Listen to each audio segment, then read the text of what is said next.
Hey everybody, and welcome to The Void, a show dedicated to filling the void between being an employee and becoming self-employed. Most people refer to starting their own company as taking the leap, as if they're blindly jumping off a cliff and into the unknown. This show is here to help you understand that it doesn't have to be that way.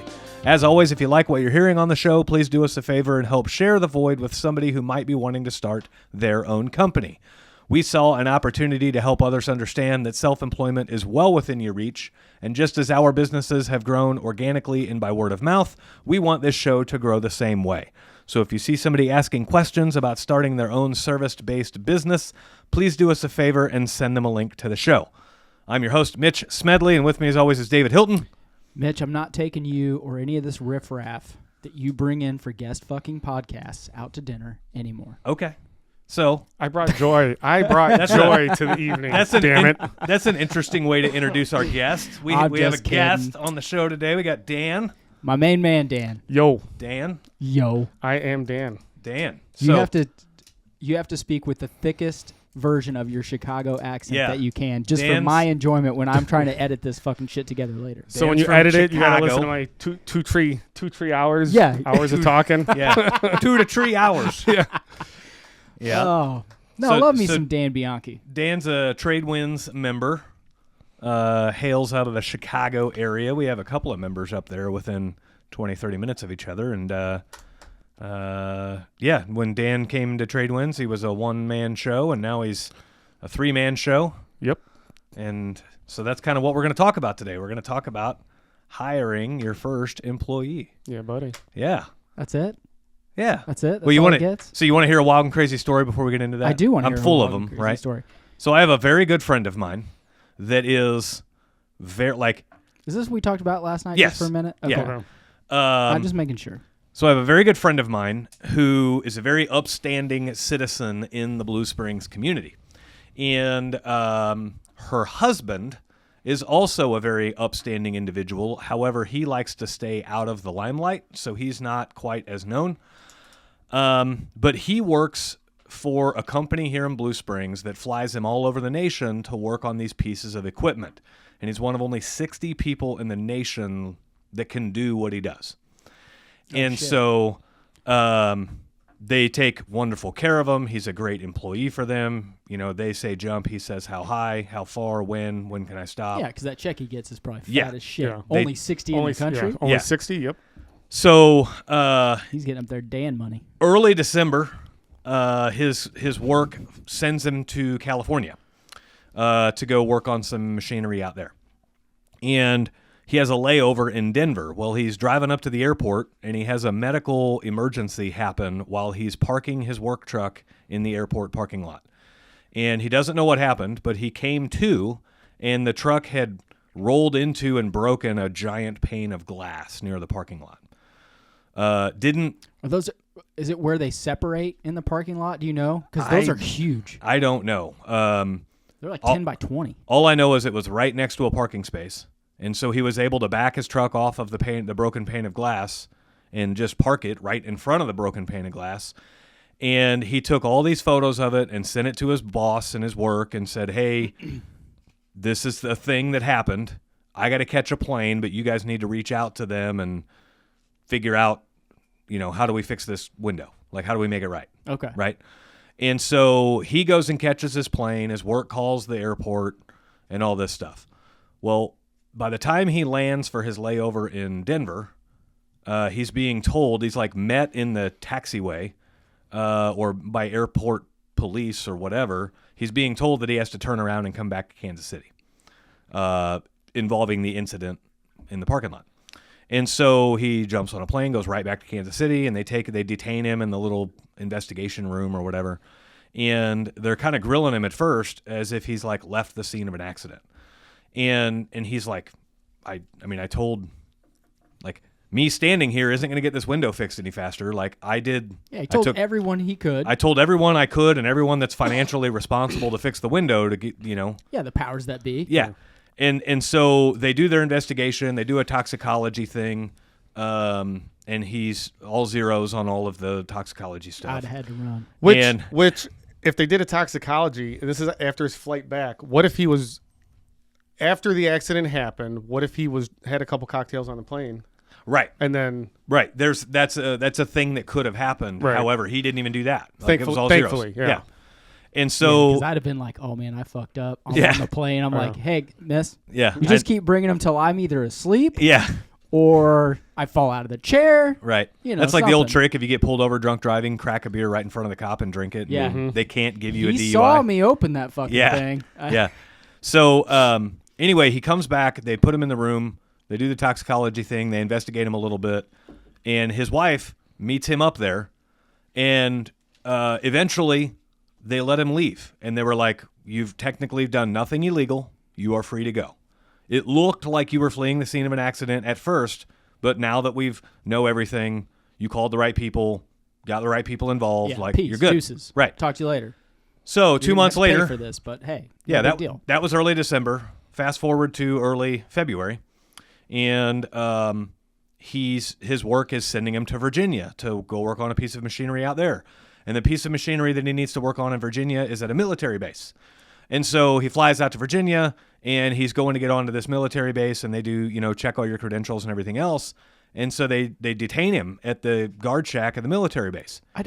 First, I have a question. I don't know if you asked them this. When you go through TSA check, don't they run that stuff off your ID? Mm-hmm. Why didn't they stop him at the airport in Kansas City? It's a good question. Might be federal at the TSA's federal level, right? Well, so no, he gets. I don't know. He gets detained, and then they arrest him at the guard shack at the military base, which are MPs, by the way. And they won't really tell him why. They just said that there's a warrant, and he's like, "What?" No, those military policemen have been working that gate for 6 months with nothing to do, and they're like, Right. fuck this dude. We got one. So yeah, we got one. Come to find out, all of the people that investigated him early December found nothing wrong, but they have to. The part of their job is they have to turn in all their paperwork, and then the powers that be and the bosses make sure that the right calls were made and everything else. And so the Kansas City airport is in Platte County. The Platte County prosecutor's office decided, no, this guy's a felon. We want him for 2 felonies. Damage to federal property in excess of $1,000. Airport. And felony hit and run. It's not intentional, so it's not a felony. And if you report it, it's not a felony. Right. And the other thing is, even if it is a felony, and you tell everyone, and they say you're free to go, right? They change their minds, do it as a felony. They have to notify you, right? Yeah. I don't know what the rule is, but I think it's like 48 hours or something. Yeah. So they filed. So basically, they filed for a fugitive warrant for him, and so he's now. A fugitive warrant would mean you've been told and you said fuck off and ran away. Right. That would be a fugitive warrant. Yeah. A fugitive is somebody who is knowingly in violation of the law and runs anyway. Yeah, it goes from Chicago to Kansas City because he doesn't want to get caught in Chicago. He's fleeing, right? He's fleeing. And so, so now this happened a week ago. He's now still in Virginia, in prison, in a jumpsuit. It's not funny. It's funny. It's so bad. And they tried, so when the lawyers were able to go in and find out like what he was charged with and everything else, because they never told him, they made him even read his own Miranda rights. That's also illegal. Wait, what do you mean they made him read his own Miranda They rights? put a card in front of him with all the Miranda rights on him, and they just said, read this. I just said no. Nobody recited them to him. Now, I don't know if they have to recite them or not. You have to be Mirandized, which means someone else has to read you your Miranda rights. Yeah. And then you have to acknowledge that you understand them. I would imagine them saying, can you read? Yeah. Okay, read this. And that's probably maybe they made him sign, like check off. Maybe. I could see that. But even then, they didn't tell him what he was charged with. The lawyers had to go in and figure it out, and they figured out those 2 charges, and the lawyers were even surprised that it's like fugitive stuff because he wasn't. He didn't run. How much time was there between when he was Mirandized versus when his lawyers came in there? A couple days. See, so from the way I understand it, from the moment you are read your rights or he read his rights or whatever, you have the right to remain silent. So yeah, I wouldn't. Where's my lawyer? Right. Yeah. You're detaining me. Yep. I have the right to remain silent. Where's Yeah, my lawyer? so I don't think he's been talking to them too much. Yeah, Right. I wouldn't either. I'd be so fucking pissed. Yeah. So Ugh. so now You okay? he Lou? is. You need to take that. No, I don't even know who it is. So now he's sitting in Virginia in prison, and whenever they filed all this stuff, so they filed for all this stuff on a Friday, and he was picked up on a Tuesday. Okay. I think a Tuesday, Monday or a Tuesday. My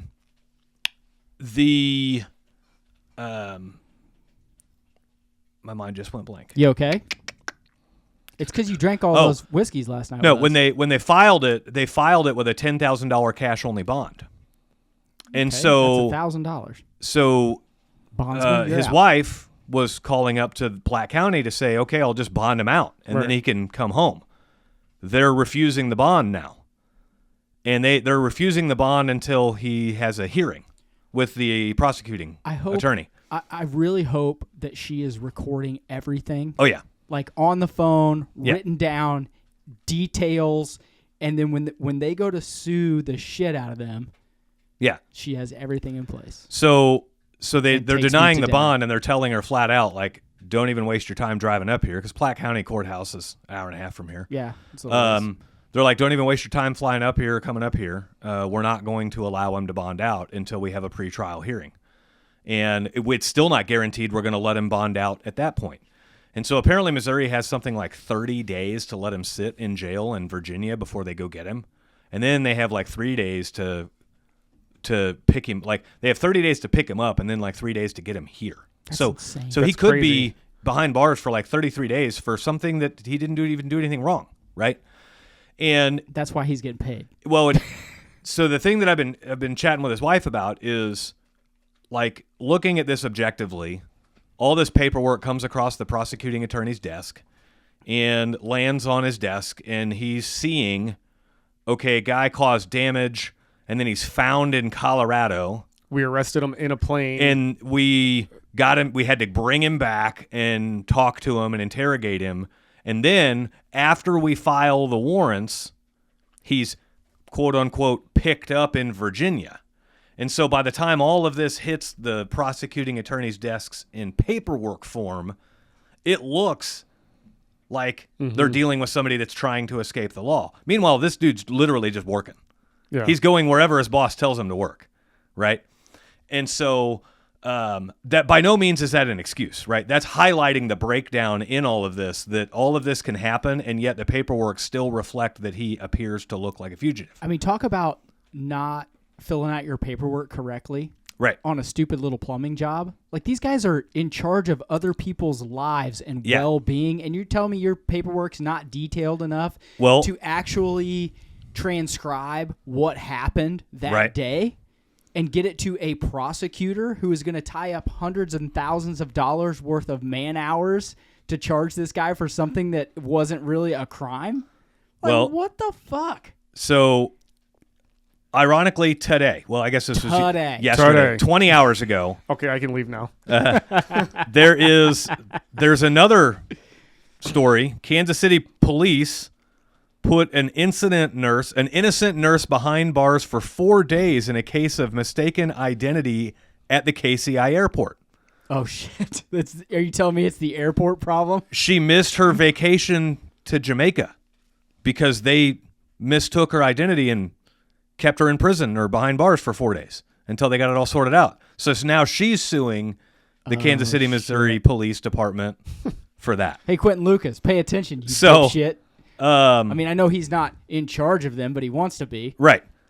But this is now 2 incidents where the case that have happened at the KCI airport where they have gone way overboard with their punishment. And dude, people are shooting people in Chicago and New York and getting out on bond. Well, you know, whatever. We'll just pay your bond. We'll get your trial date set. It's 3 years from now, but we'll get it. Yeah. It's crazy to me. Yeah. It's insane. Insane. So they're going to learn a lot more tomorrow. We're filming this on a Monday. They have their pretrial hearing via Zoom or whatever tomorrow, to where I'll make a short video of this on YouTube. People can. He'll be on a Zoom call in Virginia, chatting with the legal people here in Platte County, and basically begging for them to allow him to bond out so that they can go figure all this out in court. But the reason I even bring this story up, there's two reasons. One is it's another feather in the hat for how shitty the Kansas City, Missouri Police Department is. I don't want. I mean, I don't want this to be. I don't want it to be a police department bashing show, but like, come on, like how many stories of these cops with their heads in, and this isn't your typical like abuse of power, excessive force, arresting somebody for being at a PTA meeting. This isn't your typical like they're doing the physical part of the job wrong. This is the whole administration, the makeup of the job, the people who set the structure for what happens and what doesn't. Hey boys and girls, it's David. Mitch and I started TradeWinds to help trades professionals start their business, or if they've already started, to get it to a healthy and profitable level. It's training, it's coaching, it's mentoring, all in one. Click on the link in the description to find out a little bit more. There's a promotional video you can watch when you go to the website. If you fill out the contact form, I'll even make Mitch call you. This is a leadership problem. Yes. This is at the top of the pyramid. This isn't the guys out there doing the work. No, the cops out there are doing an amazing job at what they're supposed to do. Yeah. Right. They're just, let's be honest, some of them are probably a little short on their paperwork, right? But then that goes to someone else to be verified or to be viewed or to be looked over. Those people are obviously not doing their jobs. I mean, it's for it to go from the KCI airport, all of that KCI has their own security, right? And then cops come. So that's two sets of paperwork right there. And then all that paperwork has to go to Platte County. Yeah. And the peons that read that's another one. That's the third level. Yeah. Then to the prosecutor. It went through 4 levels of bullshit. Yeah. How is that? I mean, how is that possible? I don't know. How do you not call down and go, hey, what really happened here? We're gonna learn more. So apparently the Platte County prosecutor is a young hotshot, and he's trying to like make a name for himself. And apparently this kid is fresh out of school. Oh, okay. How did he get that high of a position already? Fresh out of school. That I don't know. You got to know somebody, Dan. Yeah. You're Chicago politics. Chicago politics, baby. Vote early, vote often. Where is Mr. Vasquez? We'll talk about that here in a minute, about why we're calling you Mr. Vasquez. Where's it at? What are you looking for? I'm looking for her text. We're trying to have a show here. Her text, I was going to show you a picture of the dude. Here it'll be.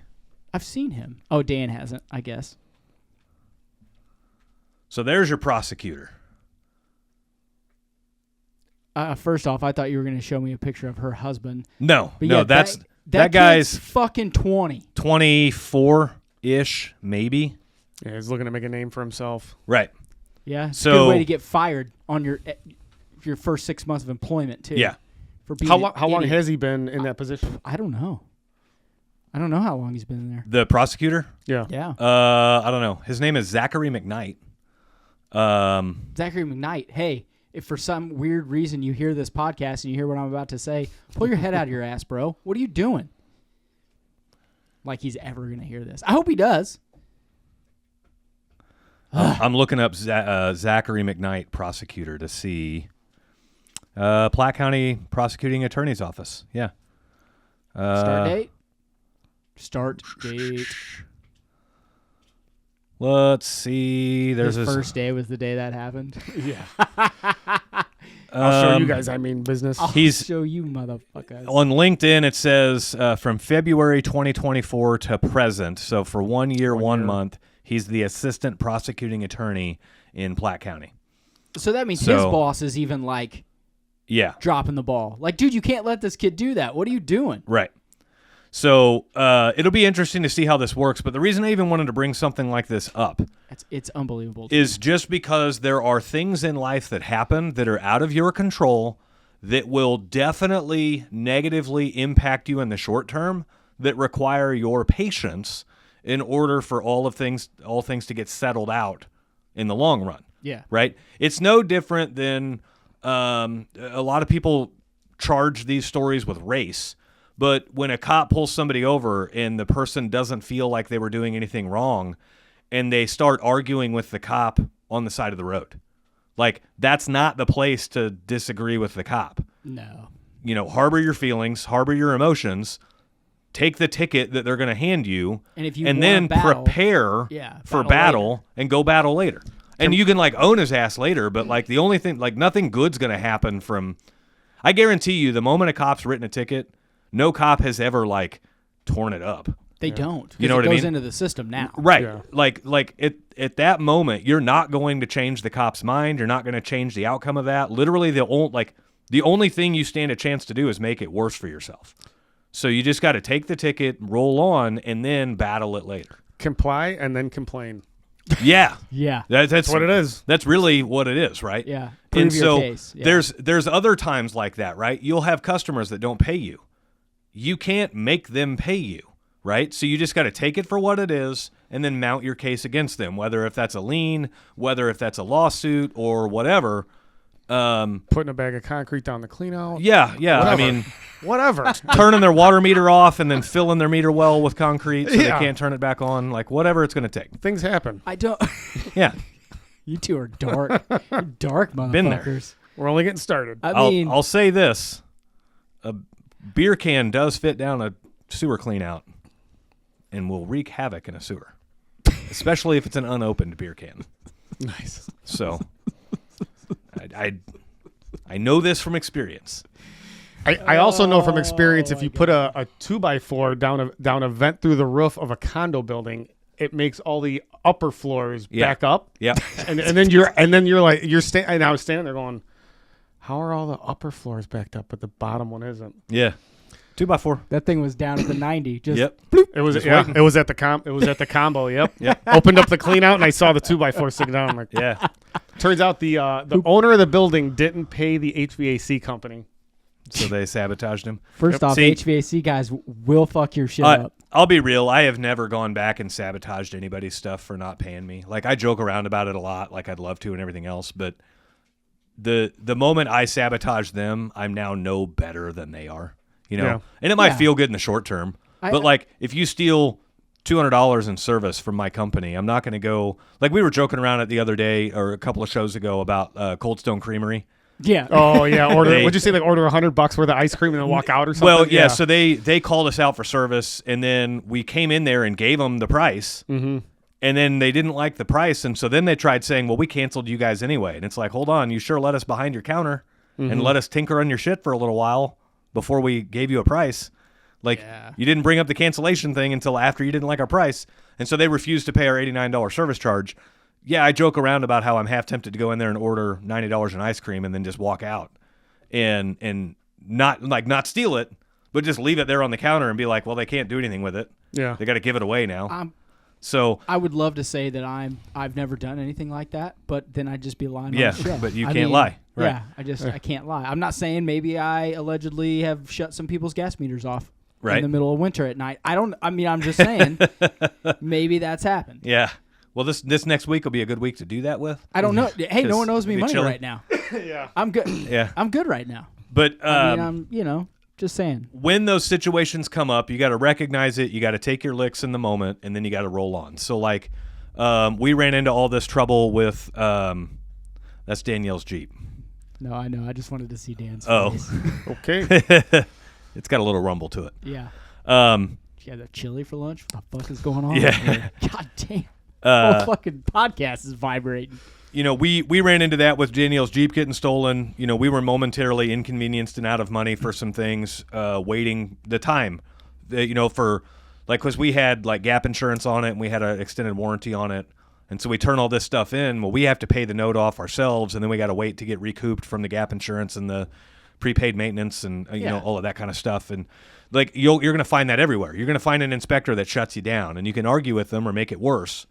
And it's better to just listen to him and do the repairs that he wants to do and then mount a case for later, right? Yeah. So, like, anytime I have to bull up to an inspector, I use I don't bull up to him on the first encounter. Yeah. I use an encounter or two or three to kind of feel him out, and then I'll use those past experiences against him if we develop a pattern, right? So like there's one city right now where I'm refusing to work in because of that, because the inspector, we had 3 incidents where he was being real picky on stuff. And on the 4th one, I called him out on it, and I'm like, this is bullshit. This is the 4th time you've arbitrarily turned us down for something that's not in the code book, and you're just saying, I have the power to do it if I want. They got to pull that out of the jurisdictions. Yeah. Because it's bad. Yeah. And it's in Kansas City, we have so many different inspectors for different areas. Mm-hmm. It's become, in some places, almost impossible to do work if you're a new guy and don't have a personal relationship built with them. Yep. Because you don't know what to expect. Yeah. And you can't make money off it if you're going back 4 and 5 fucking times. Right. Yeah. And so like the only rule, like this particular inspector was about sump pumps. The only rule in the code book is that they have to be discharged a minimum of 15 feet from the property line. Well, this guy, 20, 30 feet from the property line, so you're well outside the code requirement. Inside the code requirement, right? You're not anywhere close to 15. I knew what you meant. But if the yard has slope on it at all, he'll be like, I know we're in, over 15, but that's still going to run right out to the neighbor's property. Like, we got to do something else with it. Like, well, shit, all that's going to run everybody. Well, he doesn't live in the city that he works in. He lives in a different city. But his sump pump discharge is less than 15 feet from I know where he lives. His sump pump discharge is less than 15 feet from a property line, and his downhill neighbor, the sump pump discharge points right at the downhill neighbor and is like aimed right at it, right? And so I got him on this 5th time. I got him to admit, like, well, we don't want to cause a nuisance to the downhill neighbor. We're out here for the betterment. Like, I called him out. I'm like, you're just being picky against me. Like, your job is for the best installation possible, not to just decline me every time you see it's our job. And he goes, oh, I don't do that. I want the best installation everywhere, and it's best to do it this way. And so I said, okay, let's go look at your house, because I know where you live. Let's look at where your sump pump discharge. If you truly cared about the best installation possible, you'd lead by example, and you're in violation of the code on your own house. But it passes because you don't live in the city where you're this strict. And so from that time on, I have a question. Uh-huh. Did you go to this guy's house just to look at this? No, I just know where he lives. So you just happened to drive by a couple of times? We were doing work right across the street from him. Oh, okay. Yeah. Okay. And you never know with Mitch. I want to know. Yeah. And so the very next job that he went to, I was not present for the inspection. The program that we do these sump pumps with was present. And they show up on the job, and he's like, who was the plumber that did these? And they were like, oh, Smedley Plumbing. And what difference does that make? He shouldn't even fucking ask that. Before he even set foot on their property, before he left the street. That's what I'm saying. He tells the guys, well, this one will fail. Let's go figure out why. And then he charges into the house. So, like, he entered the house with the purpose of failing us on something. Are they supposed to inspect inside and outside? Yeah. Okay. Yeah. Yeah. On those they do. And so he called out some arbitrary bullshit again that's not in the code book. That's just some weird rule that he wants to enforce. Hey, let's all act surprised that Mitch pissed somebody else off. Yeah. And so I told the program, I'm like, don't give me any more jobs in his city. Yeah. Fuck like, that dude. There's not enough money in this program for me to come back to these jobs 2 and 3 times. When you guys fail out here, do they have to give you the code exactly what it is? Yeah. They recite the code reference numbers as to why and where it's failed. Mm-hmm. And then most inspectors won't tell you how to fix it. They'll just say you're in violation of the code here. Mm-hmm. Okay. Maybe you got an S-trap or your venting is off, or, your lengths are off or something like that. And they'll just say it's improperly vented. And then you have to figure it out. And some inspectors will try to help you through that, especially if it's a gray area. Like the good inspectors will be like, look, like I typically, good inspectors, I'll go to them and I'll be like, hey, I just want to make sure I'm doing this to make you happy. Mm-hmm. I just want to make sure that I'm interpreting the changes the way that you are. So I see what you did wrong, or I see what we did wrong, and I agree with you. Like, I'm wanting to fix it this way. Does that work? Does that work? Would that make you happy? Mm-hmm. Right? And most inspectors like that. And this douche is like, well, I don't know. We'll just have to do it that way and see. Like, listen here, asshole. It's because you've done pissed him off. Oh, yeah. Yeah. So I haven't liked this guy for years. I mean, not just my company, but previous companies that I've managed and everything else. The guy's just a jerk. To get back to what we were kind of talking about before, I don't want to tell you what to do, but like hindsight being 2020, that was probably one of those times to just fucking eat it and say F it, because all you did was now you've got to deal with this guy and you're not doing work in that guy's area. Well, right. Yeah, but I wasn't mean, going to you do have to work. stand- I wasn't going to do work in that guy's area anyway, You just have to- because it's not profitable now. That's what I mean. You have to stand on your principles, and you have to. But those are the situations we're talking about. Yeah. Right. Like some of the guys in trade winds have called me and been like, "This builder is I'm so mad. I get this and that and blah blah," and they just want to can them and say, "Screw it." Yeah. No, dude, eat it. Yeah. Upcharge a little bit, and either price yourself out, or make so much money it's worth dealing with. Right. Like, well, just and deal in this with it. case, I can't change it's a government contract, so I can't change the value of the No, you can't. repairs, right? So I can't charge enough for it to make it work or worthwhile. Is he the only inspector in that area? He's the only inspector for this program in that city. Which city is it? Prairie Village. Prairie Village. Yep. Fuck Prairie Village. Yeah. I'm just kidding. I actually like Prairie Village. Cool city. I've done a shitty ton. inspector. I have done a ton of change outs in that area and never pulled permits. So Yeah. fuck them. Yeah. I mean, gotcha.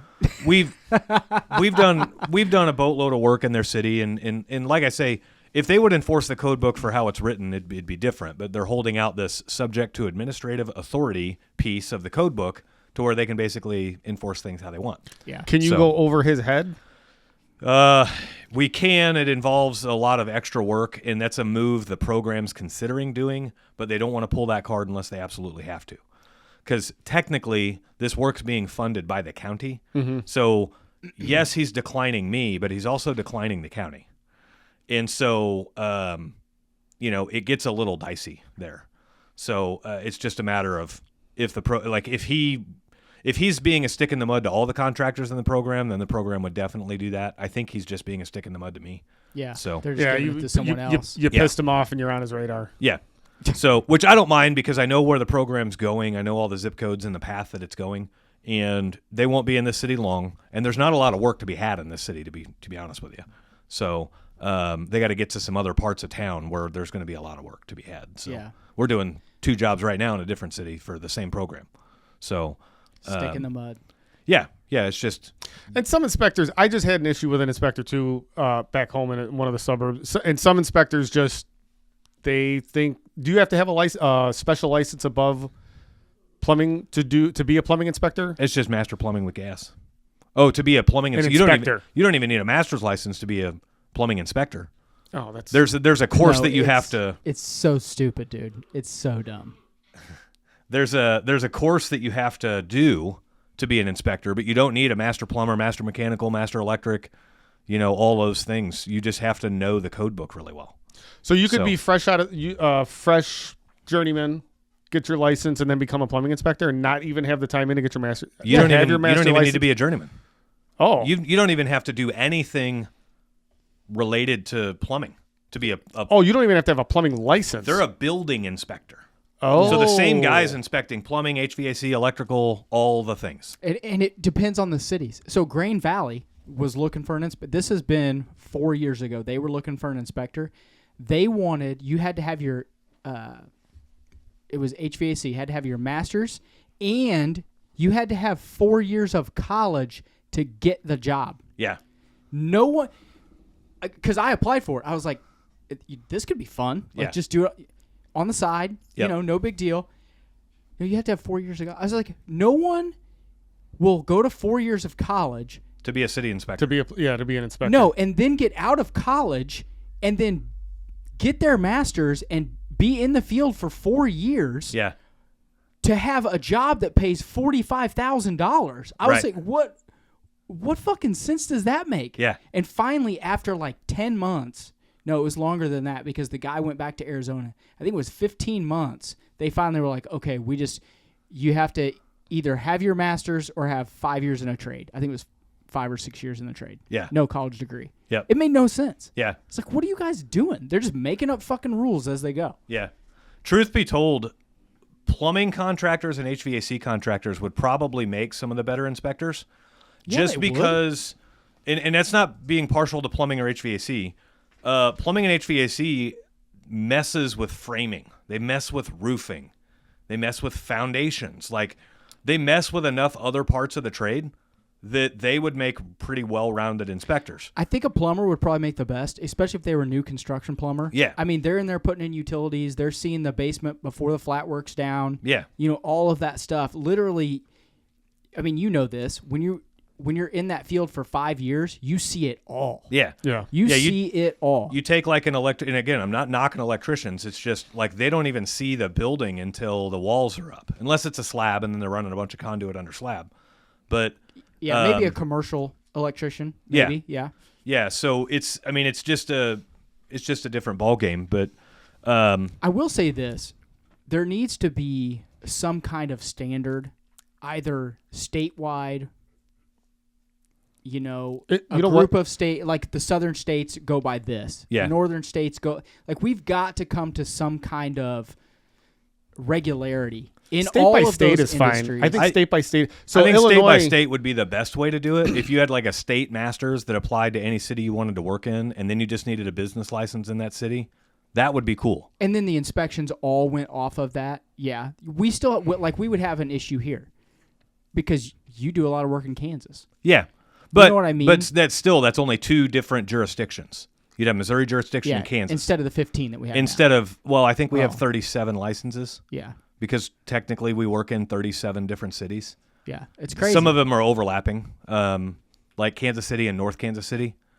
Technically, if you're licensed in Kansas City, you're not licensed in North Kansas City. Really? Yeah. Like you have to get a license in North KC. Yeah, it's dumb. But all the different cities around here, and then like there's a county, Johnson County. We got to be licensed in Johnson County. So yeah, it's a lot. Which it's a lot to stay up with on all the licensing and everything else. But that just is what it is. The biggest challenge is. Are you tired of complex and high credit card processing fees? The Void Podcast has negotiated exclusive rates for the Void listeners. This program's tailored for trade businesses like yours. And if you're using House Call Pro, switch and you can expect to save $80 for every 10,000 you process per month. Don't let high processing fees drain your profits.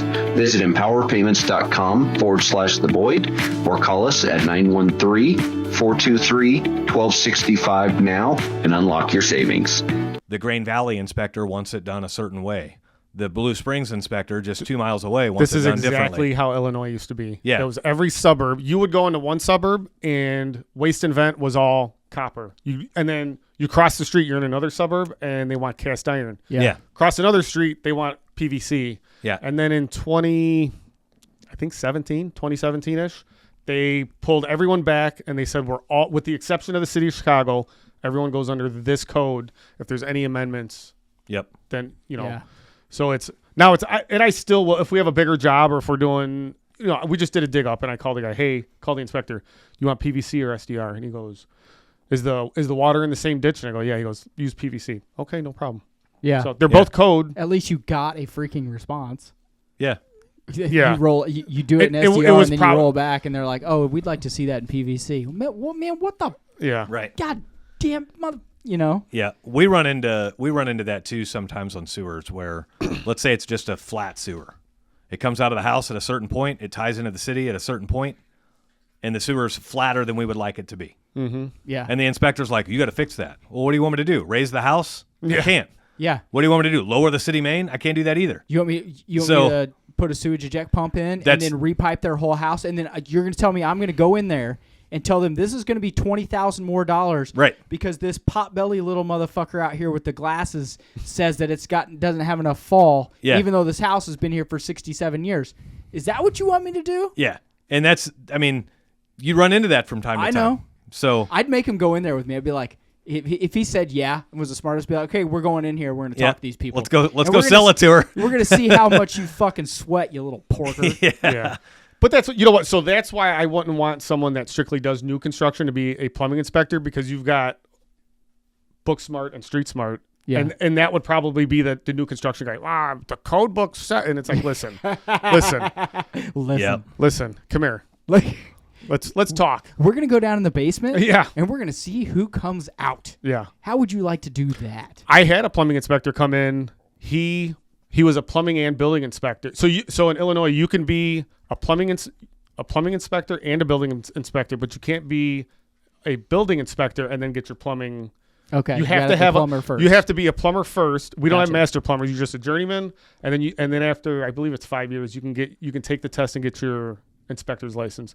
Well, this guy came in, failed a bunch of stuff, was like 4 times. He would walk in and just, and it's not even plumbing stuff. Yeah. And the homeowner took 4 separate days off of work. And then the 4th time I was in there, the guy was inspecting the work we did.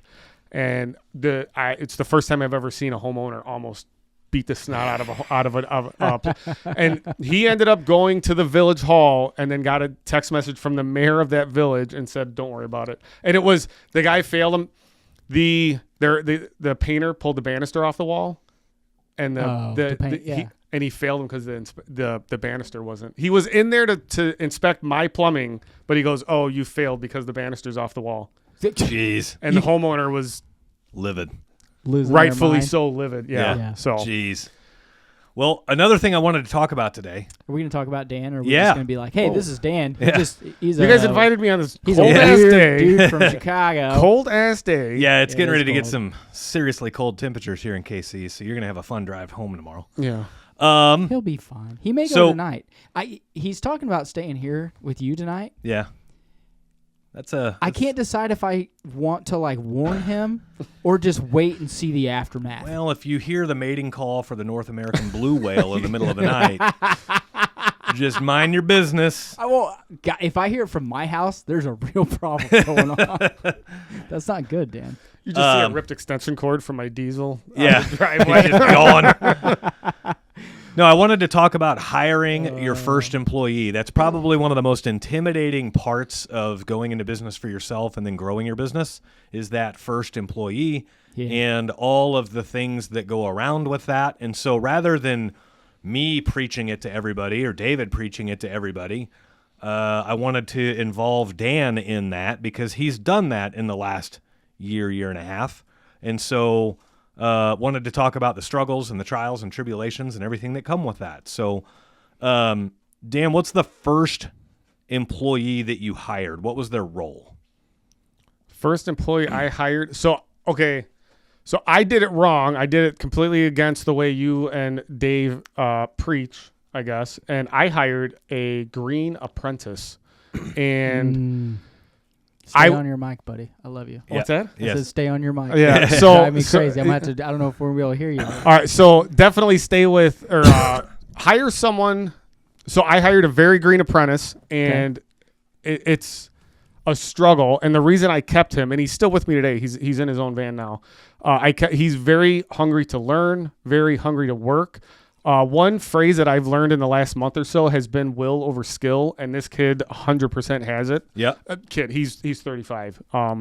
He's so a kid. He's 35. He's 30. Whatever. He's younger than you. Yeah, he's younger than me. So he's starting to get gray hair too. Don't tell him I said that. But anyways, I wonder where he's getting it, Dan. Yeah, but it's will over skill. The kid, he'll Google stuff, he'll look stuff up. He wants to take the reins. He wants to get in there and learn.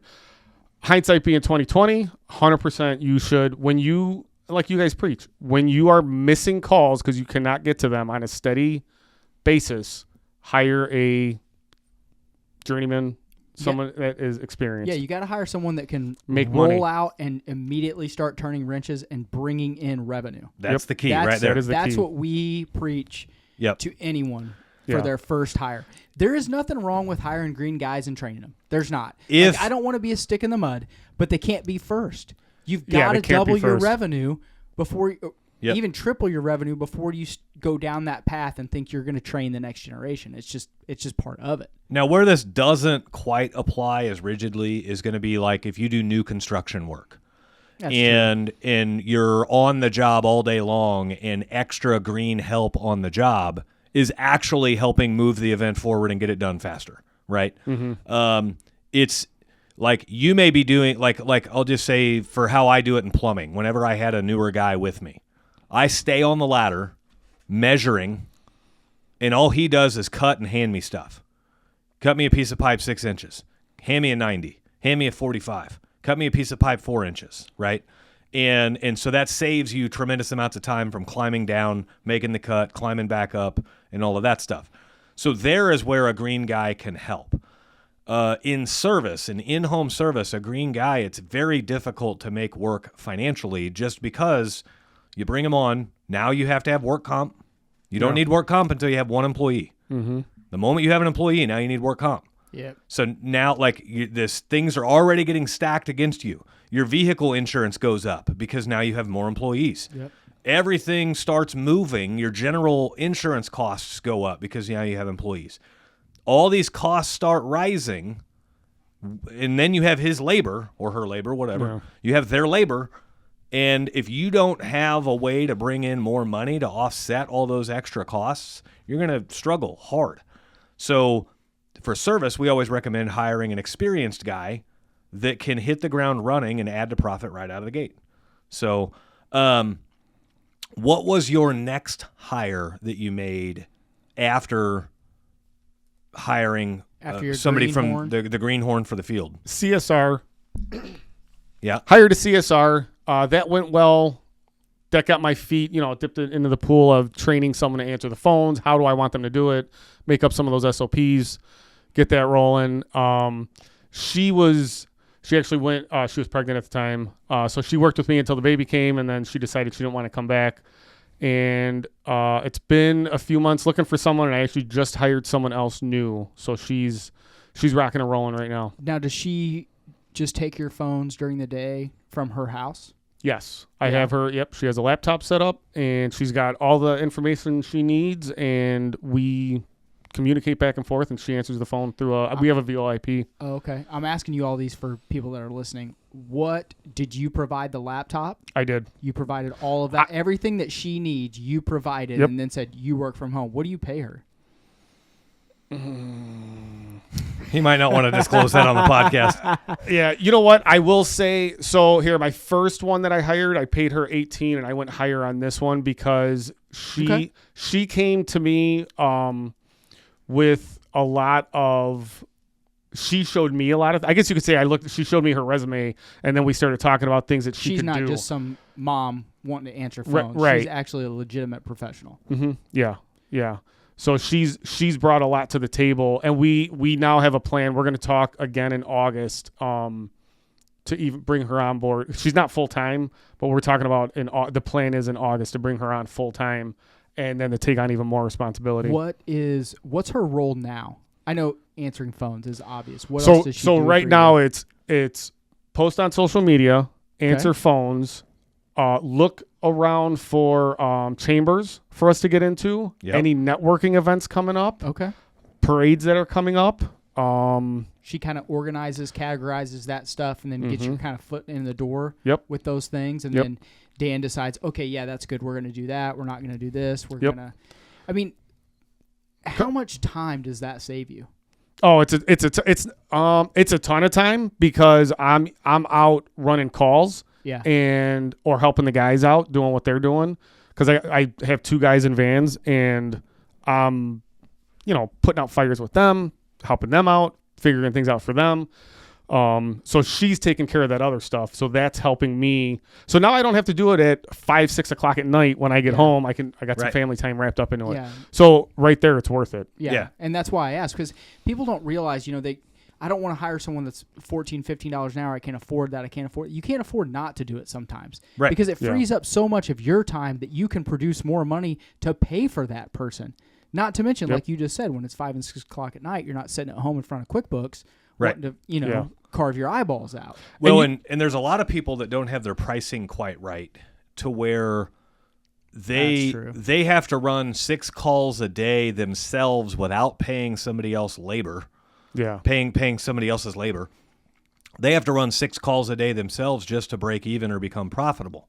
And that's a problem. That's a lot of calls. Right. Like, you should be able to be profitable at 3 calls a day. And if you have 6 calls to run, like, you should be hiring somebody, and then they run 3 and you run 3. Mm-hmm. And if your pricing is right, that should work correctly every time. Yeah, that employee should be making enough money on 3 calls a day. Yeah. And we talked about this today too. If you're running 6 calls a day, you're not giving all 6 of those customers due diligence. Yeah. You're trying to get done and move on to the next call because you've got to knock them out and you got people waiting on you. Get in, get off, get out. I know. That's pretty much what it is. Wham, bam, thank you, ma'am. Yeah, when you get HVAC guys are bad about this. Like, this is how I would be as a one-man show in the summertime, or that first and second real cold snap. Mm-hmm. It's literally, I'm not trying to sell them anything because I have so many to get to. Yeah. And it's like if I ran half of these calls and I sold one on a change out, I would make more money. Yeah. But when your focus is split and you're Yep. trying to make people happy, Yep. it's just impossible to, like Dan said, give them that due diligence. So I've had the luxury of being able to burn through calls a little bit in my career, and that is through our Family First program, where the most calls I've ever run in a day is 10 plumbing calls. And these are calls, these are calls that working late. it's charity, right? It's free, so there's nothing to sell them, and it literally is It's get in there and make the repair as fast as you can so that you can serve more people. This is on our free day, right? Yeah. And for those that don't know, we dedicate the first day of every month to taking care of plumbing repairs for people in the community that can't afford it.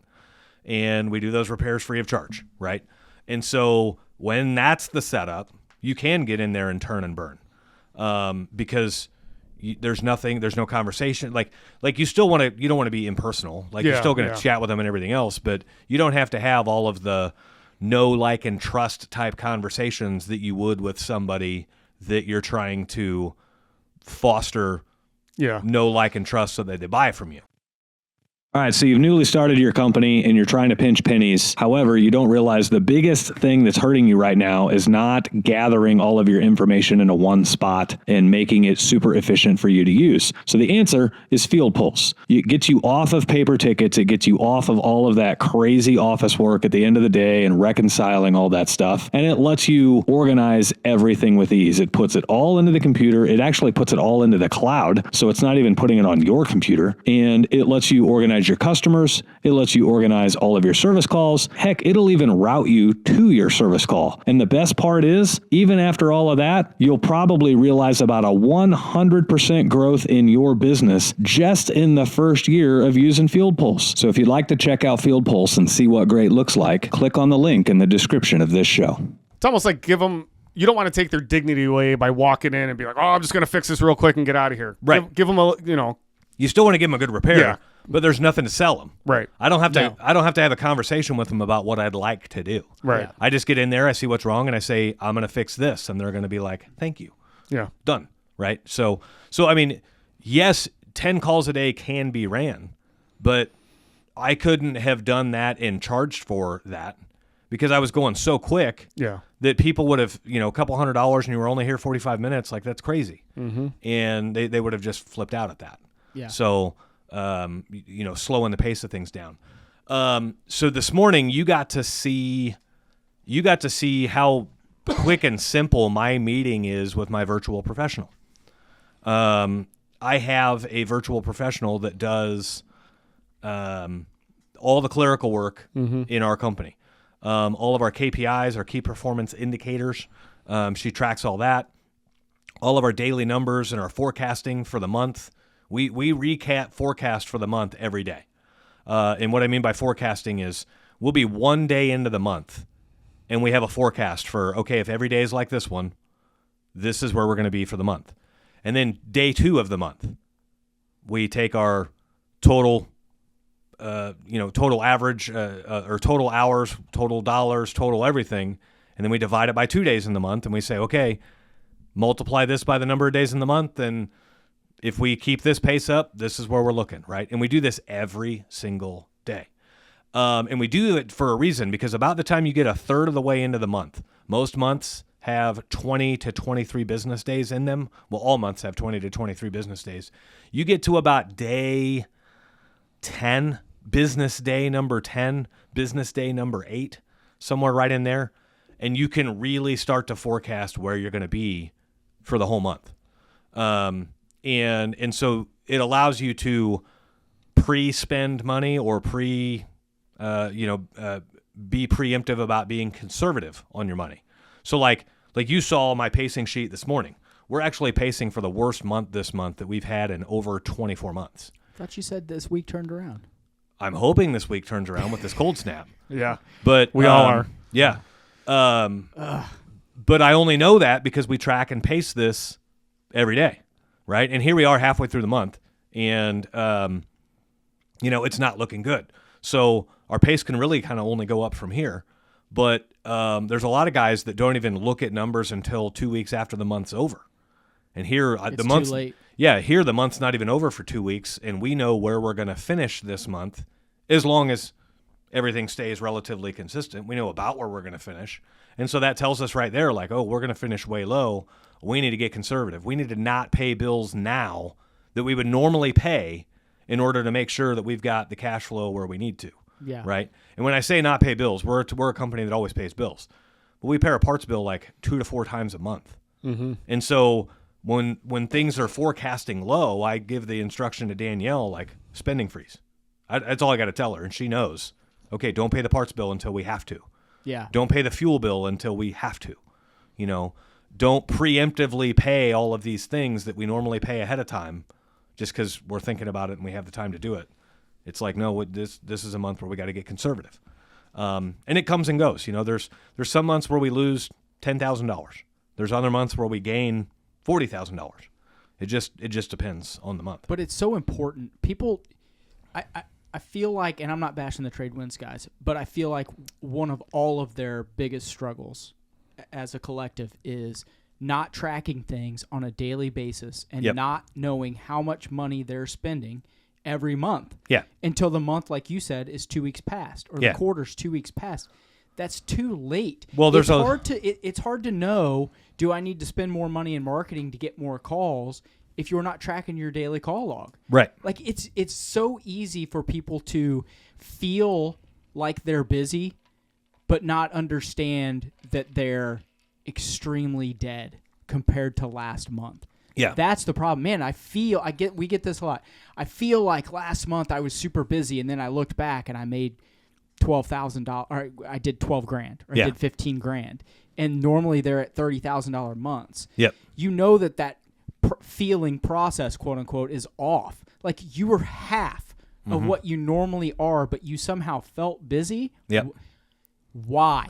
Yeah, busy. Why? The goal is not to be Was busy. The goal is to be productive and profitable, right? Yeah. So if anything, the goal is to not be busy, right? It's not that the goal is to be busy. Like, if anything, the goal is to be as least busy as possible And make while the most maintaining productivity and amount of money. profitability. Yeah, but the why is so important. Why? Did we not run enough calls? Right. Did we not sell enough on the calls we had? We actually had the calls coming in that we normally have. Yeah. Why Yep. are we down? And the only way to know why is to track that shit on a daily fucking basis. Yeah, we track, based off of our schedule, based off of how many guys are working today. That tells us how many calls we should have ran today, right? And we track it kind of a couple ways. Like, we have scheduled days because guys have their PTO requests in. So if I know I'm going to have a guy off all week next week, I'll change my tracking sheet to reflect we're down a staff member all week. So now my tracking sheet is going to understand, and the target revenue number is going to go down because we're down a guy, And if a guy on average brings in $10,000 a month in revenue, well, then it's foolish to think that I'm going to make that up somehow, right? Yeah. And so we have target numbers, but then we have goal numbers. And target numbers are, if the math lines up like it should, here's where you should land. A goal number would be like if everybody does phenomenal. Like, and so, we try to convert our conversion goal is 67 to 70% is where we want, like when we run a service call, I want to make a sale on 67 to 70% of those. I want my average ticket to be somewhere between $1,250 and $1,500. I want my guys to run an average of 2.25 calls a day, 2.25 to 2.5 calls a day. And so, all of those things. And so if my guys are running 4 calls a day and we're still not making money, the calls are definitely there. Yeah. But that means their average ticket and their conversion is not great. Yeah. And when you send a guy on 8 calls in a day, I guarantee you his average ticket's going to be horrible because he's not in the house long enough to make money. Yeah, he's trying to get on down the road to the next call. Yeah. It just is what it is. You only have so much time. Dan, who does your numbers tracking, numbers crunching, bookkeeping, all of that kind of stuff? So I do it, and one of the reasons why I came out here this weekend is because I wanted to see how you did it, because I don't do it nearly to the extent. Like, I have a very loose, hey, this is kind of what we're doing. Like, I think I'm doing this right. Yep. And again, I'm replicating kind of what you're doing. Yep. I'm going to start doing this now, and then I'll eventually pass it off and just keep an eye on it. Yeah, I've thought about getting the virtual professional. Talked about it. Maybe I'll get there. I don't know. I'm on the fence with it still. Yeah, it's a like. And you may not be there work wise yet either. Yeah, right. And and once you start tracking that stuff on a daily basis, and if it takes you 2 hours at night, you're gonna be like, okay, yeah, I gotta get it. Yeah. You know what I mean? Yeah. I mean, it's like the CSR thing at that point. It's like, okay. Or if your CSR can do it. Yeah. And you know what? To backtrack a little bit, we were talking about how a lot of guys don't track it in trade wins. And I'll admit, I'm not tracking it. And but I'm not bashing the guys in trade wins, but it's my job to tell them that they're fucking up. So the guys that are in trade wins that listen to the podcast, actually, my Monday Motivational was all about this today. But put the fucking work in. Right. So I think a lot of it, discipline. I think a lot of it we get into trade wins because I'll admit, like the way I look back at how I ran my business the first 2 years, and it was a shit show. I didn't know what I didn't know. I didn't know what I didn't know to run a business. Yeah. And I think a lot of us get into it and we're like, oh, I'm a great fucking plumber. I'm going to be great at it. And yeah, we're all great plumbers, but we're not great business owners. So I think, and especially once I got into trade wins, right when you guys started it up, it was, oh, I need to have someone else. I need to let my first employee know how I want to run things, know how I want the van, know how I want them to do things. How do I want the phone to be answered? How do I, and I went through hiccups with software and this, that, and the other. And so now that's all straightened out, now I'm like, okay, I'm on the verge of that next level and we need to pop. I think tracking my numbers super close is my next step. Yeah. Tracking your numbers, whether you're doing it, your CSR does it, whether a virtual assistant does it, allows you to really know, do I have the funds? I shouldn't say funds. Do I have the calls coming in where if we convert those calls, am I going to make enough money to move to the next level? Yeah. Or it lets you know I have X amount of dollars coming in, and to reach those dollars, I had to have this many calls. And if I want to hire somebody, now I have to get 20 calls instead of 15 or 25 a day instead of 20. You know what I mean? And then, okay, if I can get those calls, then I know I can hire someone and be safe. Mm-hmm. You know, and it's one of the worst parts of business is the mundane, boring, paperwork. Mitch thrives on it because he's a fucking lunatic and he loves the numbers. Like he does. He loves it. He's ate up with it. Yeah. To be honest, when it comes to money and like my personal finances and stuff, I'm the same way. I love to calculate risk on, what I'm investing in and this and that. It's just different. You know what I mean? If you're not naturally that way and you don't get off on seeing those progresses, it is a struggle. Mm-hmm. You have to make yourself do it, and it's tough. Yeah. But that's what separates the guys that will always be a one-man show or have 2 employees versus the guys that will have 5 or 6 employees and be turning $2 million. Yeah. It's just what it takes to get to the next level. So like one of the things that I track is... Hope I didn't get too far in the weeds there. No, you're good. So one of the things that I track is I call it a marketing analysis report. And so we track all the different places that our leads come from, and we track how many jobs we get from those, and we compare that to how many jobs we ran in that period. And so now we have like that lead source is accounting for a certain percentage of our jobs, right? And then we same lead source, now we track it revenue-wise. And so, like, let me just give you an example. In Q1 of last year, Google LSA was 5% of our jobs, and it was 5% of our revenue. Equal ROI, okay. Yeah. Facebook referrals. So people that were customers that came to us being recommended to us on Facebook groups or something like that. Mm-hmm. They were 20% of our jobs and 13% of our revenue. Okay. And anytime the revenue percentage is lower than the job percentage, that's an inferior job. Yeah. Right.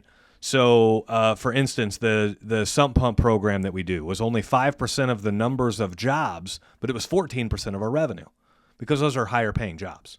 Yeah. We're breaking up people's floors and everything else. Word of mouth was 43% of our jobs and 42% of our revenue. So very even keel there, right? Yeah. But then once I know all those advertising, I can take my total advertising spend and I can divide it amongst the total leads that we ran that period and everything else, and I come up with a cost per lead. Q1 of last year, our cost per lead was $38. Okay? Yeah. Q2 of last year, our cost per lead jumped to $50. Q3. I know all these outcomes. It only gets worse. Yeah, Q3, it jumps to $56. Yeah. And we actually have some, we don't have Q4s done because there's something wrong in our books to give us the right numbers that we're looking for. So we don't have a cost per lead for Q4, but I know for a fact it's higher than it was in all three of the other ones because I know how much money we spent and I know how many leads we got. I just can't break it down the rest of the way yet. But, so that was a dynamic that changed for us throughout the year where it feels like business is harder as the year went on. Well, now we have the data to say, yeah, business is harder. I could get a new customer for $38. Yeah, and in the year Q1 before that it was fucking $25. Right. I know you probably can't go back that far, but like the summer, I do. even I before have that, it. I bet it was $20, $25. I don't have it on this sheet. Let me go back to old marketing returns and see what we got there. Dan, do you know what your cost per new customer acquisition is? Nope. I knew the answer. by the twinkle in your eye, I knew that you knew. I know you know what I know. That Yeah. I don't know what I don't know. God damn it. It doesn't look like we have that broken. Oh yeah, here we go. So Q1 through 3 in 2022. That'd have been 23, but okay, go ahead. No, 2022. Q1 through 3, our cost per lead was $41. We tracked it a little bit differently. These sheets look different. So, well, last year was 24. The year before would have been 23. I know. 2 years back. To yeah, I'm saying all the way back to 22. It was $41 a lead. So we're way over that because we're 50 and 55 now, and we were 38 in Q1 of last year. So it was consistent for about 3 years, and then it was consistent, and then all of a sudden, cost per lead just started climbing. Google LSA costs started going up. Well, and you've talked about the quality of leads coming from Google LSA. Right. But all of that, like, how do you know the quality of the lead sucks? You can't. Nobody's gonna give you any weight or any merit if you say, well, it feels like these leads suck. No, you have to look at it and you say, okay, a year ago we got 10 Google LSA leads and it resulted in $20,000 in revenue. And now we get 10 Google LSA leads and it results in $2,000 in revenue. Okay, so now we have the data to say these leads suck, right? If you're ever operating your business off of I feel like, that's not the position to be in. The feelings, the feelings should drive you to the direction to look for the evidence. The evidence tells you how to navigate your business, right? And so I feel like cost per lead is climbing through the roof and it's hard to keep up with. And until we run these reports, I don't know, right? And so now the reports prove it, and it's like, okay, now I know cost per lead skyrocketing. That's why we're struggling. Now I clearly understand the problem. Now I can clearly articulate a solution. But if it just feels like cost per lead is climbing, how do you fix that? Do you change your feelings? Right. Well, I just smoke some weed. Now I feel better about my cost per lead, and now it's not. I'm good with it. Like that doesn't fix business. Fucking potheads. You know what I mean? Like you can't change your feelings. In facts, don't care about feelings. So you just got to operate business off the facts. Bunch of sinners around here. Yeah. Yeah. Devil's lettuce. We're in the fucking devil's lettuce. So on the way down, Dan was talking Midwest. about his drive down here, and he was like, "Gun shop." Yeah. Yeah, he told me. There's stores that sell guns like just out in the open because he's from Illinois and guns are not allowed there. Yeah. And he says, I didn't see Welcome to Missouri sign, but then I look up and I was like, oh, a gun store. Yeah. 5 seconds later, hey, look, a gun store. Oh, look, a weed shop. Yeah. Hey, another gun store. Oh no, there's plenty of weed shops in Illinois. Oh, okay. Plenty of them. You got that? Yeah. Oh, fuck, there's another gun store. Yeah. Are you going to try to get something before you go home? Well, you No. can't take it home. Why not? They're not allowed in Illinois. Yeah, we are. Yeah, they are. Oh, you're allowed to have them? Yeah, they're allowed to have them. Wait, guns or Yeah. yeah. You just can't buy them in Illinois. No, and then you got to register them depending on what they are. Well, Do you want they me say you're supposed to register. You only have to them. register the ones they know about. Do you want me to buy you a couple while you're here and give it to you as gifts? Sure. I still have to register them. What if Quote unquote. What if Yeah. I bought you a couple and then just loaned them for you to use for a while? It's a possibility. I'm happy to do it. Yeah. I'm happy to go to the gun store. What was the store we drove past today for lunch? It was like pawn gun Oh yeah, cash loans. Did you not take him in there? no. First off, Blue Patient. Springs only has one pawn shop, but that pawn shop, dude, they got guns out the ass. Yeah, it's called Patriot Pawn. Yeah. And it's like payday loans, They sell silver pawn and gold. shop, silver, gold, guns. First Yeah. off, I've bought 2 guns from there because, I like collecting old shotguns. Like, that aren't worth a lot of money, but 70s and 80s, I love the nostalgia, right? Dude, you can go in there and get some really nice guns for like $400 that are normally like $850. Yeah. Because it's just some hobo kid that stole his grandpa's gun to get some meth, and he went in there and he fucking pawned it, and now it's in my collection. It's better off in my collection because I take immaculate care of them. Right. Get them all cleaned up, and then they sit there on the shelf for history to be preserved. So Next time I come out here, we're gonna go shooting. Yeah. dude, we can shoot this Pew, pew. afternoon. We got gun ranges here in town, so Yeah. we're good there. Let's I know we've got to maybe wrap up the show here pretty quick. Do you want to tell us a little bit about your story? Do you want to this is not a Tradewinds commercial. Do you want to give any Tradewinds hype? Goods, bads? Yeah, you know what? Tradewinds is so Mitch and I were messaging back and forth. Dan before- has been in the group. Let me just say this. He was, I think, our 3rd or 4th member. Okay. Yeah, I knew I was one I of was the early. original 5 for sure. Yeah. I didn't know. Man, so I started my business. I was working in the field. I was a foreman at a company, and things just weren't working out too well. And it was right before COVID hit, and I wanted to open up my own shop for years, and things didn't work out. I'm going to talk about it at the event. So Oh, yeah. things didn't work out. So I cannonballed into business ownership, entrepreneurship, whatever you want to call it. And like I said, that first year was hindsight being 2020 was horrific. I didn't know what I was doing. Second year, and it was COVID, and I was a fresh company, and I know a lot of people say that they were super busy that year, and I was kind of busy, but business-wise, it was all word of mouth. Yeah. So business-wise, I had no incoming work business-wise, like fresh business-wise. And then second year, I got a little better, and then I think in my second year, yeah, you guys started up Tradewinds, and it was phenomenal. Just I was doing the 1-to-1s with you guys, or 2-to-1s with you guys, and it was drinking from the fire hose of running a plumbing business is the only way I can describe it. And it was like, Yeah. And if you don't want to grow, if you don't implement, you're not going to grow. And it's huge. Like, you just have to start implementing and knowing what you want and running with it. Pick a subject and run with it. Yeah. Once you feel comfortable there, or it's that area's gotten better, shift over, pick something else, run with it. You hit on something that I think a lot of people miss, and that is you have to know what you want. There's a lot of guys who say they want to grow because they think that's what the person wants to hear, right? If you don't want to grow, own it, Yeah. right? Like, know that you don't want to grow. Say, I'm going to be on my own. I want to be on my own, and I'm going to stack paper and not have to deal with employee headaches. That's fine, right?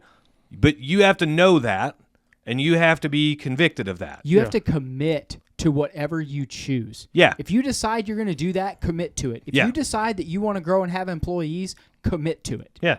Don't wishy-washy back and forth of, well, I don't know. Oh, I'm busy. Maybe I'll hire. That is an end to nowhere. Yeah. I knew for me, it was a race to get to 3 trucks on the road, because like the numbers didn't work out for me until 3 trucks. And your vision pushed you there. And my vision is what got me there, right? Yeah. And you're going to, like, in a world of opinions, there's everyone else's opinion. They're going to have opinions about you. The guy that grows his business wildly quick gets criticism for being reckless, right? The guy that grows his business wildly, lucky. yeah. Or the guy that grows his business wildly slow gets criticism for being lazy and not wanting it, right? Like, they're always going to judge you. So your vision has to be strong enough to overcome the criticism that will come. You will be criticized no matter what you do. Yeah. Right? That's human nature, is to criticize other people's actions. That's just what they do.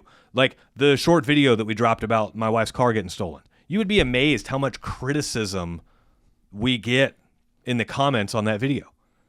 And it's like, hold on, the purpose of the video is to highlight a police department that doesn't want to do shit. Yeah. And there's these people that are like, you're lucky enough to have a car that nice, and you're lucky enough to afford full coverage insurance. If your insurance is going to pay for it, why do you even care to recover it? And it's like, hold on, you're criticizing me for taking pride in a vehicle that I paid for. Right. You know what I mean? You take so much pride. That's what's crazy is it took that much pride to get you to a place where you could afford that vehicle at all. Right. You know what I mean? It's the same thing. Yeah.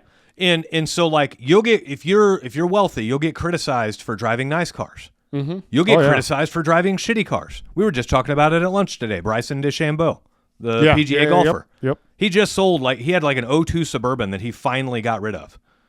Man, if I had that much money, I'd be driving this. I'd be driving this. I'd be that. Right. It worked for him and he liked it, but yet he still gets criticism for choosing to drive a 20-year-old SUV. Dude, you know? People say I'm not trying to be all about me, but like I have that older red truck I drive that's paid for. It's got 160,000 miles on it. Yeah. Could I get a new truck? Yeah. Would I like to have a new truck? I don't know. I don't care. That's yeah. I drive an 05 Silverado. I'm in the same boat. Yeah. Yeah. Oh, vehicles to me, I'm sure like Bryson, they're tools. Yeah. It's a tool. When I have a crescent wrench and it gets a scratch in it, do I throw it away and buy a new one? No, Right. I don't give a shit. It's a tool to me. Right. Yeah. Right. You know, and that's how he views it. Yeah. Yeah, ultimately you're going to get criticized no matter what, but the only person you have to make happy is yourself. Yeah. And if you're married and have kids, part of making yourself happy is making your family happy. Yeah. Right? That doesn't mean your job is to make them happy, but it should be that what makes you happy is making them happy. And so as long as your decisions support yourself and your family and your kids, then who the fuck cares what anybody else thinks? That's the big deal, your business isn't growing the fastest out there. Who cares? Yeah. Big deal, your business is growing faster than everyone else's. Who cares? Yeah. Right? I know people that have grown businesses wildly, and I don't envy them one bit because there's one key common thing with all of them. They all have a social media selfie photo posted out there of them in a hospital bed from them either having a heart attack, a stroke, or a panic attack due to all the stress that comes from growing that wildly.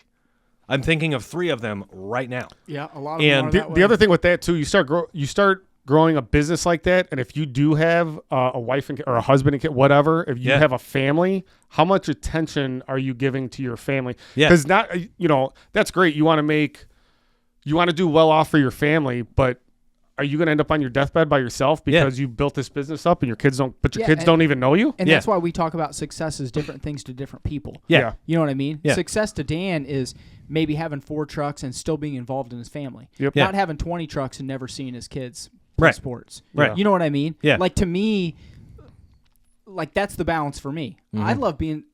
I will put everything I have into it, but when it takes away from me going to see Layla play soccer, fuck off. Right. I'd rather see that than have $1,000. You give me $1,000. Right. You know what I mean? Like, so everyone's balance point is different.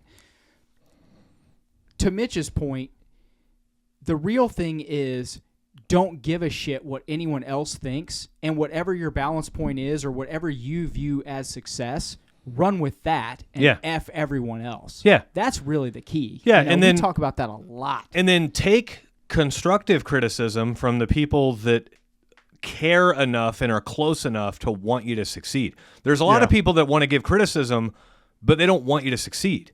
And then there's your close circle of friends, they want you to succeed and they're willing to give criticism to help you get there. To truly help you. That's different than just, calling somebody out on social media that's a stranger where you don't really have a vested interest in their success. I've been killing people on social lately. And you'll see a lot of that. I I love that you went after my. I've got 2. I haven't posted anything else. I kind of let that one go, and then I'll get back on the train here. I've got 2 consistent trolls, and David latched onto one of them and started owning his ass. So nice. I finally had to clap out on that dude because he's a piece of shit. He always shows up in my stuff, questioning every decision I make on social media. And then he tries to give business and philosophical advice. The dude doesn't even have a single employee. No, he's a GC. Okay. Okay. We've talked about this guy. And so I told him flat out in his post, I'm like, dude, if you only show up to criticize me, this is the last, I'm going to give you this one last opportunity. You do it again, and you're blocked and banned. People. I said also. Well, I told him also. I said you haven't built a business beyond yourself. No. So until you have more employees than I do, I don't need business advice from you. Shut your ass. You're not at a level and that's not a braggadocious thing or anything else. It's literally just telling him, like, stop trying to give me advice because you're behind me on the journey. Now, I hope you pass me one day. That's great. Maybe I hope you don't. I don't know. Like, I want to do well too, but like I don't take advice from anybody that doesn't have a life that I want to live. Mm-hmm. And so if you're 4 times divorced, I'm probably not taking marriage advice from you. Yeah. You know, if you've built a big home service business and the culture's great and your people are great and your people are happy, then I'm going to take advice from you. But if you're a one-man show that's never had an employee, I'm not taking business advice from you. Your problems are different than mine. Yeah. I've already solved 100%. all your problems. I have problems that you don't even know how to solve. Yeah. Speaking of problems, I feel like that's something that people. I've had quite a few people call me that I used to work with years ago, and they go, "Oh, what's it like? You know, do you like owning your own business? This, that, and the other." And I think a lot of people, they get into this, I'm going to run my own business because it's so much better than being an employee. But you still have the quote unquote headaches. It's just different headaches. It's just a different. Yeah. You have to turn it into a different mentality, but you still have. Every day is not easy. Every day is not. Don't think it's going to be rainbows and sunshine every day. It's just not. Yep. You're right. That's a good point. It's not. Yep. The thing is, the work that you're putting in, the stress that you're feeling, and the things that you have to deal with are for your direct benefit. Yes. Yeah. Oh, yeah. You know what I mean? Oh, yeah. And if you're willing to do the work for that. Yes. It actually is more stress. It is more work. Mm-hmm. But the reward is for you, not for someone else. Right. That is what the driving factor is. Like, you can overcome a lot of bullshit. Yeah. If it's for your family. Right. You know what I mean? So yeah. Keeping your vision close to home and then letting that pull you through all the criticism is what will get you to where you want to go. And don't let anybody try to tell you where you want to go. Yeah. Right? We do it with Tradewinds people all the time. It's like, what do you want for your business? And the moment you tell us what you want, we'll help you get there. Yeah. Mm-hmm. But it's not for us to tell you what you want. Some guys look at us like, I don't actually know. Yeah. How about you tell me what I want? I'm like, that's useless. No, you got do you. You got to do you. Yeah. You got to do you. You got to figure it out. Yeah. What do you want? Yeah. That's another great. I mean, I don't want to drag George into this. I think Diaz is in this predicament right now. I think he's stacking cash as a one-man show. He's doing great, and do I want to keep doing it this way, or do I want to hire employees? Right. And for him, that's something that he has to decide. Right. You know, what he wants to do, how he wants to move forward. You know, it's just and to his credit, in a short amount of time, he's gotten to that place. Like, okay, right, what do I do now? Yeah, you know. That is a great thing about Tradewinds. It's like that post that he put on our private Facebook page, calling me out. But I called him back. I did call him back. I got the screenshots to prove it. I will say, I don't want this to be a Tradewinds ad or anything, but it's like all of the small groups that are within Tradewinds, the guys that have made friends and help each other out, is so much more important than some of the coaching that they get. Oh, for sure. I mean? Yes. Yep. Like the group that you're in with Aaron and Tristan. Yep. Me, Tristan, Christian, and Aaron. Christian too. Like you guys there's no bullshit, right? You're in a text group. Hey, what do you think about this? What do you think about that? How's this going? What's going on here? And it's just the wealth of knowledge and the relationships that are built through Tradewinds will last well beyond guys leaving Tradewinds. There have been guys that were in for 6 months that are no longer in that I still talk to. Oh, yeah, yeah. On a bi-weekly basis or monthly basis. And it's just those relationships will outlast. Yeah, I talked to some of the people. I just Shelby. I talked to Shelby a couple months ago. Shelby. Yeah, she's a rock star. She I texted her the other day. I saw you started a podcast and are stealing my ideas. So do we need to talk about this or what? She laughed it off. I said, when do I get to be on the podcast? You know what? That might be a good idea. Collaboration happens at the top. Like I would go down there and be on that with her. Yeah. What's the saying? Collaborate. Collaboration hats at the top, and Competition happens at the bottom. Collaboration happens. There at you the top. go. Yep. see, that's why I keep Mitch around. Yeah. Cool. So Starting to babble. Yeah. See, after about an hour and 20 There you is go. when it Right goes on the money. downtown. Yeah. Right on the money. Every time, buddy. well, we need to be wrapping up. Glad you got to come, man. I'm glad I came, even though it's super cold. Not that it's any warmer in Chicago. But, Yeah. You know what's fucked up? We're He's not gonna- done yet. We he's still gonna got- He's going to be here in a week and a half for the event, too. Yep. but didn't you say it's going to be 50? Yeah, For it's 2 gonna weeks? be That's warmer. gonna It's supposed to be awesome. 50. It'll be That's warmer gonna be then. awesome. Yeah, So- this is the last cold snap for a little while. So. Bring Probably. my string bikini. Yeah. Dude, if you so wear a thong to the event, I'll give you $1,000. Threaten me with a good time. if this show brought you value, if it made you think about things in a different way, if you have questions for us, or even if you want us to ask Dan a question, we can do that too. A couple of ways to send us questions is ask Mitch at mitchsmedley.com. You can also send questions to Mitch at tradewinsconsulting.com or David at tradewinsconsulting.com. Either one of those. Is it dandyplumbing.solutions.com? Yep. Daniel at dandyplumbing.solutions.com. There you go. Send, There you go. send one to Dan. Dandy, D-A-N-D-Y, If you're plumbing-solutions.com. if for some reason you're in Chicago listening and you need some plumbing, call Dan. Yeah. Hit me up. Hit him up. If for some weird reason you're not in the trades and listening to this podcast, Yeah. hit up Dan. There He'll you help go. you out. Good guy. So until next time, guys, we will see you later.